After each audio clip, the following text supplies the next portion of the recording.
This is Straight No Chaser Talk Radio. We're just getting started. Straight No Chaser Talk Radio. He's drinking that with no chaser. Welcome to Straight No Chaser. So grab a glass and join your hosts, your girl and BZ, Thin Bad, and the Chief.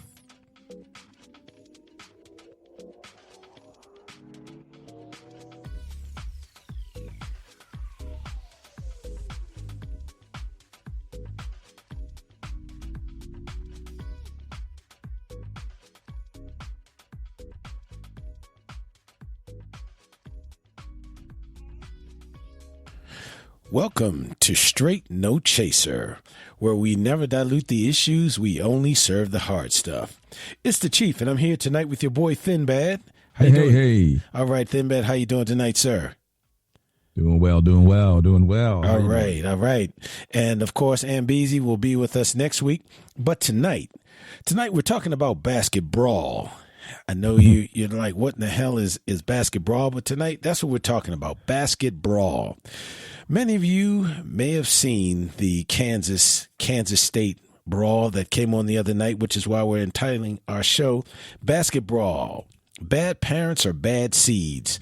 As you know or may have seen the other night, Kansas State and Kansas had a game, and it turned into an embarrassing brawl on national television.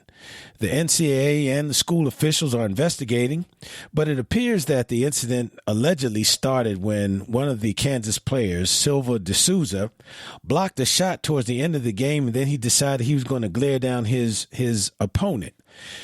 At that point, all hell broke loose. There was fighting in the stands. There was fighting on the floor. It was just a colossal mess. And I'm sure there are going to be lots of suspensions and all those types of things. And Silva D'Souza right now is the only player that's been suspended. But the NCAA and Kansas State and Kansas and the Big 12 Conference, everyone is looking into this to figure out exactly what the hell went on. But tonight, we want to discuss, why do events such as this, athletic events or NBA contests or Little League, World Series games or whatever the contest is involving young people, how do they get to the point where they escalate into uncontrollable brawls? Is this the result of parental pressure on the athletes? Is it the result of bad parenting, or is it a combination of both, or what? So to help Thin Bad and me figure out what this is all about, we have a man that has been operating mentoring programs in the Washington, D.C. area for many, many years, who has seen his share of troubled athletes, troubled students, troubled everyone come through his program. And tonight we have Mr. Phil Lee. Mr. Phil Lee is the director of the Moms Project, which is Meeting of the Minds, which is a mentoring program that he's been operating for several years. And we're going to allow him to kind of talk to us a little bit about his program in a minute. But we wanted to have someone on the show with us tonight that has been in the trenches, actually mentoring young people and just kind of engaging them in conversation about certain things that troubles them and makes them do some of the things that makes us look at what we saw the other night and say, what in the hell is going on? Because as we know, those young people that are on both sides of that brawl on Kansas and Kansas State, you're talking about young people that were 18, 19, and 20 years old. They didn't just learn that at the contest that night. So without any further ado, we want to bring Mr. Phil Lee up so we can kind of hear from Phil. Welcome, Phil. How you doing today? I'm doing just fine, Chief. How are you and Thin Bad doing? Great. We're doing just fine, Phil. We're doing just fine. And of course, Phil, as you know, we're talking about Basketbrawl, and we're so happy that you joined us here this evening. And Phil, let's start with the obvious. What the hell was that all about with those kids getting to a brawl? And the really goofy thing about it, Phil, was that the game was like 1 minute away from being over. It was 81-60. There was no way there was going to be a miraculous comeback. And now we have all hell breaking loose. Help us out with that one, Phil. Well, first of all, good evening again to you and your audience. It's always good to be with you all. I have to say this. I'm one of those few black men who I don't do sports. Mm-hmm. And I don't do sports just for this reason. As far back as school, college, I watched, observed what was actually being conditioned, how our young people were being treated because of their athletic abilities. And I don't think that, or I would say it's not so much a parenting problem, it's a social problem. We actually teach these young people to be something just a wee bit short of a gladiator. Mm-hmm. We teach them to go into an arena and exercise their abilities to the fullest. You don't turn that mindset off and on. You don't do it. With our program, and I do want your audience to know, Meeting of the Minds is our youth program, but our organization is CPAC, the Community Public Awareness Council. We have a lot of difficulty dealing with athletes who believe they can break the law and get away with it. They believe they don't have to go to class, but they'll still get by. And what people need to know, even though these may be some of the finest basketball players, football players, baseball players you've seen, these 17 and 18-year-olds, they're human beings, and they're at a time in their life where their brains are maturing. I don't care what sports you play, your brain is still maturing. The question becomes, are we teaching these children, teaching their brains, if you will, that the rules do not apply to you? Because you are a commodity. Mm-hmm. You're somebody that the people want to see, maybe even need to see. Well, you do whatever you think you want to do because you are exempt from the rule. That's the problem. Phil, that's a great point. And, one of the things that just surprised me was not only the level of violence that broke out. I mean, we just have to call it what it is. I mean, these guys were running off the stands. They were over where the spectators were and those types of things. But the other thing that really concerned me more than anything was when I looked up and I saw Mr. De Silva with a chair in his hand, getting ready to launch it at someone. But let me interrupt. Sure. Chief, because I think yes, that's appalling. While again, I don't do sports. Mm-hmm. I got to tell you something. I'm not surprised. Okay. I think a month or so ago there was a football player who took his helmet off and hit the quarterback in the head with his helmet. Sure, I remember the baseball players, they come out of the dugouts and they fight all the time. The truth, I think, is getting to be this. These sports activities become a spectator's dream. They look for things to happen. They wait for things to happen. And because these young people are young, they feed into this. They do these kind of things because they know that sensationalism is what people really want to see. He picked up a chair. I am just not surprised because it's the mentality that has infected his character. That's what's gone wrong here. I would say to you, Mr. De Souza is one of those who will walk down the street and hit you because he believes that's what people want him to do. That's how brazen they have become. You look at it with these sports players and these issues they're getting into with these sexual assaults.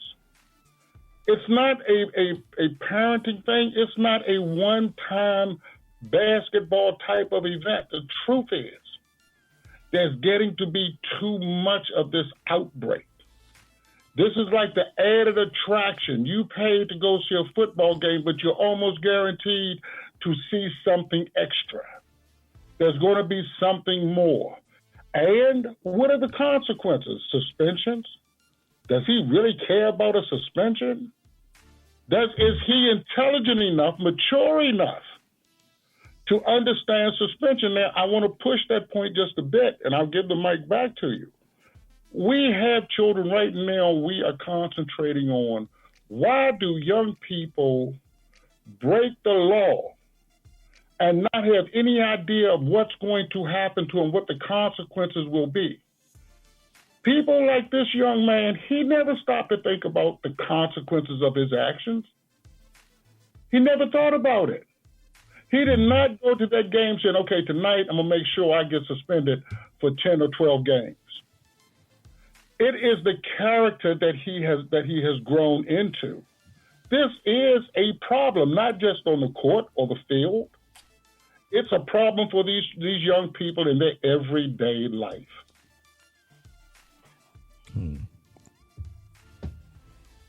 So how do you, Phil, when what do these sports have been around, things have been around. You talk about, children and they're big children, but they're still,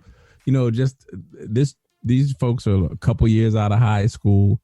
And they're still developing, even as large as they are, but I guess it's hard for folks to see that. But when I saw the brawl on TV, I just automatically assumed it was a pro game. Before I looked, I didn't hear it wasn't any sound to it. And then when I found out it was a college game, I was like, yo, wait a minute. I don't see this happening often. I mean, you're right. You do see it in all the other sports, but in baseball, you see football, but 9 times out of 10, it's the pro game. But when these kids, you're right. They it doesn't seem that they think about the consequences. They are completely in the moment, and don't think at all. I would think this, because we want to talk about what might be looked at as a solution. When you talk about mentoring, if you will, maybe what needs to happen, listening to your comments, maybe some of these pros need to mentor these college athletes. Maybe they can help them to understand, my man, if you go out and you do this kind of thing in college, you can forget the NBA. It's not going to happen. Maybe they can help them to understand controlling their emotions, if you will. So mentoring can come at different levels for different things. Maybe what we're leaving too much up to is the coach. The coach just wants people to get out there and shoot those 3-pointers. Right. And after they graduate, the coach goes on to the next one. Right. So maybe what the schools should look at, what the pros should look at, is the way we look at everything else. In the world of law enforcement, you got a rookie, you assign somebody to him who's got some experience to tell him the do's and don'ts. Fire department, you tell a rookie, look, don't run into that fire unless you got all of your equipment on. So maybe there's too much leverage being given here without the proper guidance. Maybe that's a way to look at this. I understand what you're saying, that this, it's odd, it happening in college ball, but then, you got to start looking at all the other things that happen on that college campus that these guys get into that you don't hear about. Right. We're hearing about this basketball game because it was on television. Right. It was big news because it was on television. But the question would become, okay, if it was not televised, would you have heard about it at all? Mm-hmm.